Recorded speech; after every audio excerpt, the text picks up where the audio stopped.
The police report from Mel's Diner was filed under disturbance resolved. What it didn't mention was how a 55-year-old Cook moved through 5 armed bikers like water flowing around rocks. How he neutralized threats without throwing a single punch. How he made dangerous men apologize and leave money for their untouched food. Eddie Martinez never explained. He just went back to cooking eggs like nothing happened. But this story doesn't start with that police report. This story goes back 8 years to when Eddie Martinez first started working at Mel's Diner on Route 66. A quiet 55-year-old man cooking the night shift in the middle of the Arizona desert. A 24-hour stop for truckers, night drivers, and travelers. Eddie worked the graveyard shift. 10 p.m. to 6 a.m. The quietest hours, the fewest customers, the least problems. Exactly how Eddie wanted it. Nobody knew about the Green Beret tab in his wallet. Nobody knew about his 3 tours in Vietnam. Nobody knew he'd served 15 years in one of America's most elite units. And nobody suspected that this quiet 55-year-old short-order cook was about to remind everyone why you don't mess with a soldier's family. Eddie Martinez followed the same routine every night. Clock in at 9:45 p.m., put on his apron, check the grill, change the oil, clean the pans, prep the ingredients. Mel's Diner was a classic Route 66 stop. Old-style neon sign, red vinyl booths, jukebox from the 50s, vintage atmosphere. But the food was genuinely good. Eddie's job was simple. Order comes in, he cooks the food, passes it through the window. Customers rarely saw him. Jenny the waitress took orders. Eddie cooked, customers ate, and left. It had been this way for 8 years. He never complained. Never caused problems. Just did his job. Jenny Williams was 19 years old. A small-town girl saving money for college. Smart, hard-working, kind. Eddie had known her since she first started working. Jenny called him Uncle Eddie, because Eddie was like a real uncle to her. He gave advice during tough times, helped with college applications. Uncle Eddie, should I submit my application for biology? Of course, Jenny. You'll succeed. What if they reject me? Then we'll apply somewhere else. We don't give up. Eddie had never had children. After the war, he couldn't marry, couldn't start a family. But Jenny made him feel like he had a real daughter. Vietnam. Eddie Martinez was just 20 years old. A young man from a small town in New Mexico who had worked in his father's auto shop. When he was drafted, he was scared but ready. Becoming a Green Beret wasn't easy. Mental strength, physical endurance, teamwork, only the best were selected. Eddie was among the chosen. His first mission was in the Mekong Delta, special operation. Behind enemy lines, 5-man team, 7-day mission. Martinez, you'll take cooking duty, said his commander. Eddie was surprised. Sergeant, I came here to fight. You'll feed the team. Hunger is our biggest enemy. Good food means high morale. From that day on, Eddie became both warrior and cook. In Vietnam, Eddie Martinez had 2 skills. First, silently neutralizing the enemy. Second, preparing meals that would keep his team's morale high. Usually, the second skill was more important. But sometimes the first skill was needed. Martinez, check camp security, his commander whispered. Eddie took his knife, patrolled around the camp. He noticed 3 enemy soldiers approaching. Silently, without raising any alarm, he neutralized all of them. Then he returned and prepared dinner for the team. What's for dinner, Eddie? Chicken stew and rice. Where did you find chicken? Don't ask. When he returned from Vietnam in 1975, Eddie Martinez felt empty inside. He had seen too much. He had done too much. He had lost friends. Coming back to America wasn't easy. The war wasn't popular. Veterans weren't welcomed as heroes. Eddie was unemployed, alone, forgotten. For a few years, He tried various jobs: mechanic, security guard, construction worker. None satisfied him. Then he stumbled upon restaurant work. His first job was at a small diner in Phoenix. Eddie loved cooking. Fast, precise, creative. The skills he learned in war were useful in the kitchen, but Phoenix was too crowded, too noisy. Eddie was looking for a quieter place. He found Mel's Diner in 1985, on Route 66, in the middle of the Arizona desert. The owner, Mel Johnson, was a Vietnam veteran.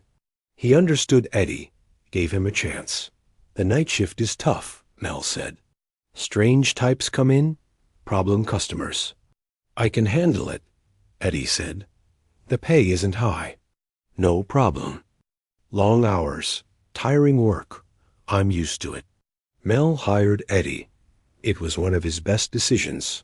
For 8 years, Eddie Martinez had become the heart of Mel's Diner. Every night he'd come at the same time, cook the same quality food, work with the same reliability. Customers had gotten used to him. Eddie's burgers, Eddie's omelets, they'd say. He had made a name, but wasn't famous. Exactly how he wanted it. Jenny had started working 3 years ago. From her first day, Eddie had taken her under his protection. Not just a coworker, but like real family. This night was no different from the others. The shift started at 10 p.m. First customers were truckers. Coffee, sandwiches, a quick break. At 12:30 a.m., the late-night regulars came. Night drivers, shift workers, quiet, tired people. At 2 a.m., Jenny took her break. She came to the kitchen, chatted with Eddie. "Uncle Eddie, college letters are starting to arrive." "From which schools?" "I got an acceptance letter from Arizona State." Eddie smiled. "Wonderful, Jenny. I'm so proud. I couldn't have even applied. If you weren't here, you would have. I just helped." Jenny hugged Eddie. "You're my best friend." Eddie felt warm inside. He felt valuable. 2:30 a.m. 5 motorcycles pulled up to the parking lot. Loud, threatening, malicious. "Devil's Angels" written on their jackets. Eddie watched them from the kitchen window. His experienced eyes immediately spotted danger. The leader was at the front with 4 men. All drunk, all aggressive, all looking for trouble. "Jenny," Eddie called quietly. "Stay calm. Act normal." Jenny nodded. She was experienced, had dealt with difficult customers. The bikers sat down and ordered. Jenny approached politely. "Hello, what can I get you?" The leader looked at her. Dirty smile, mocking stare. "What's on the menu, sweetheart?" "Burgers, sandwiches, omelets, pancakes, ... double quotes. Are you on the menu?" Jenny felt uncomfortable. "We only serve food, sir." "Sir?" The man laughed. "You're very polite." Eddie was watching them. Hands ready, position taken. The other men laughed too. They were eyeing Jenny. "We want to spend the night here," the leader said. "You can have fun with us too." "I'm sorry, I only serve food." The man stood up. "Are you saying no to me?" The leader grabbed Jenny's wrist. He held it tightly. "Sit here, chat with us."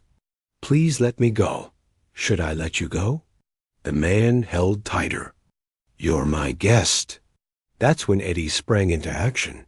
He didn't leave the kitchen, just took his position. He reached under the counter, took his knife. "Gentlemen," Eddie called. His voice was calm but authoritative. The leader turned. "Who the hell is this?" "The cook," Eddie said. "And the lady is working. Don't disturb her." The man laughed. "Don't interfere, old man. This is between us." Eddie came out of the kitchen. Slowly, with calm steps. The knife in his hand wasn't visible, but ready. "I'm telling you for the last time. Let her go." The leader released Jenny, but moved toward Eddie. "Who are you to give me orders?" Eddie's body language changed. He was no longer the diner cook. Now he was Green Beret Sergeant Martinez. The second man stood up. Let's handle this old man. The third, fourth, fifth men also stood up. 5 against 1. Eddie smiled. He'd seen worse situations. Jenny, get behind the register, Eddie said. Jenny quickly moved away. Eddie made his knife visible. Not aggressively, just ready. The leader attacked first. Fast, big, but untrained. Eddie easily deflected, twisted the man's wrist, and laid him on a nearby table. It took 2 seconds. The second man lunged with a knife he pulled out. Eddie caught his hand, made him drop the knife, and put him on the ground. 3 seconds. The third man came from behind. Eddie kicked backward. The man collapsed against the wall. 2 seconds. The fourth and fifth men attacked together. Eddie flowed like water, passed between them both, and brought both under control. 5 seconds. Total time. 12 seconds. 5 men were lying on the ground. None seriously injured, but none able to move. Eddie put away his knife, walked toward the kitchen, as if nothing had happened. Gentlemen, he said in a calm voice, tell me if you want food. If not, you can leave. The men got up shakily. They were still in shock. What did you do? Asked the leader. I offered you food. If you don't want it, you can leave. Who are you? Eddie cleaned his knife. A cook. The leader looked at his friends. None wanted to fight. We just wanted to have fun. Having fun is one thing. Bothering someone is another. One of the men took money from his bag. We'll count it as having eaten.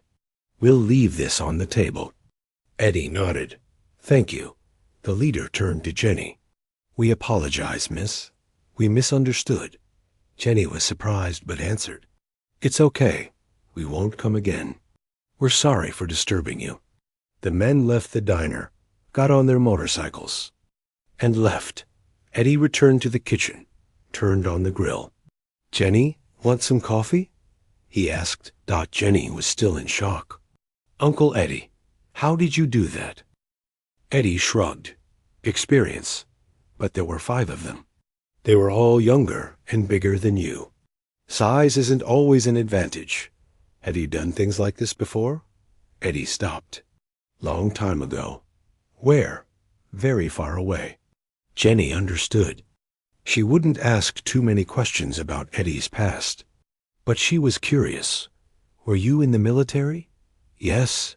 What unit? Special unit. Jenny nodded. Now she understood. In the following days, the story spread around town. The cook at Mel's Diner took down 5 bikers single-handedly. But the details were blurry.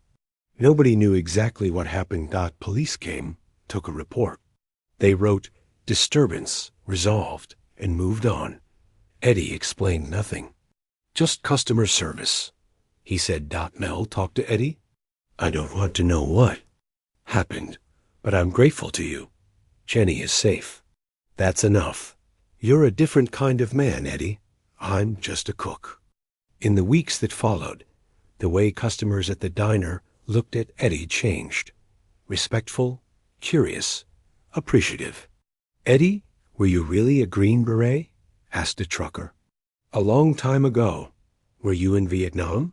Yes. Tough times, yes, but it's over. Eddie didn't talk much. But people understood. Months later, Jenny was preparing to start university. Arizona State Biology Department. Uncle Eddie, I'm going to miss you so much. I'll miss you too, Jenny. You've been like a father to me. Eddie's eyes filled with tears. You've been like a daughter to me. When I graduate, I'll come back. I'll visit you. I'll be here. Jenny hugged Eddie tightly. I love you, Uncle Eddie. I love you too, Jenny. Word spread through the veteran community. Other ex-military personnel started visiting Mel's Diner, not just to eat, but to talk to Eddie, to connect with someone who understood their experience. Eddie found himself becoming an unofficial counselor. He didn't have formal training, but he had credibility. When Eddie Martinez told a struggling veteran that their mission wasn't over, just different, they believed him. The diner became more than a workplace. It became a gathering place for veterans, a safe space for conversation, a bridge between military and civilian life. A year after the incident, Eddie was promoted to head cook. He didn't ask for it, but Mel insisted. "Eddie, you've changed this place," Mel said. "You've changed this community. You deserve recognition." Eddie accepted, but he still worked the same hours, still helped customers, still maintained the same standards. During a Veterans Day ceremony, Eddie was honored by the local VFW. He didn't give a speech, just nodded quietly when his name was called. After the ceremony, a young veteran approached him. "Mr. Martinez, I just got back from Afghanistan. I'm having trouble adjusting." Eddie looked at him. "What kind of trouble?" "I don't feel useful anymore. I don't feel like I matter." Eddie nodded. "I understand, but you do matter. You just need to find a new way to serve." "How?" "Look around you. There are people who need protection. Maybe not from bullets, but from loneliness, from fear, from hopelessness. Your mission isn't over. It's just different." Eddie began mentoring young veterans who found their way to Mel's Diner. He taught them that service comes in many forms. Sometimes it's combat. Sometimes it's cooking a good meal for someone who's hungry. Sometimes it's just being present when someone needs you. "The skills we learned in the military don't disappear," Eddie would tell them. "Leadership, precision, dedication, protecting others, these apply everywhere. You just need to find where they fit in civilian life." His informal counseling sessions, conducted over coffee and eggs at 3 a.m., became legendary among the veteran community in the area. Local schools started inviting Eddie to speak about service and character. He was uncomfortable with public speaking, but he understood the importance of sharing his message. What makes someone a hero? A high school student asked during one visit. Eddie thought for a moment. A hero is someone who does the right thing when nobody's watching. Someone who helps others even when it costs them something. Someone who stands up for people who can't stand up for themselves. But you are just cooking food. How is that being a hero? "I wasn't being a hero by cooking food," Eddie said. "I was being a hero by being ready, by staying prepared, by remembering that my duty to protect people didn't end when I took off my uniform." Eddie Martinez still works at Mel's Diner, still works the night shift, still cooks the same quality food, but he's no longer invisible. People know him, respect him. They know his story. More importantly, Eddie feels valuable. Through Jenny, he experienced fatherhood. By protecting her, he continued his military mission, because real soldiers never truly retire. Only their duty stations change. Eddie's new post was the kitchen. His new family was his customers. His new mission was to serve Dot, and he was perfect at this duty. The police report still sits in the archives. Disturbance resolved. Simple, clear, incomplete. Because the real story isn't in the report. The real story is in knowing that Eddie Martinez works in that kitchen every night, protecting everyone. He's just a cook, and he's a protector, both the same man.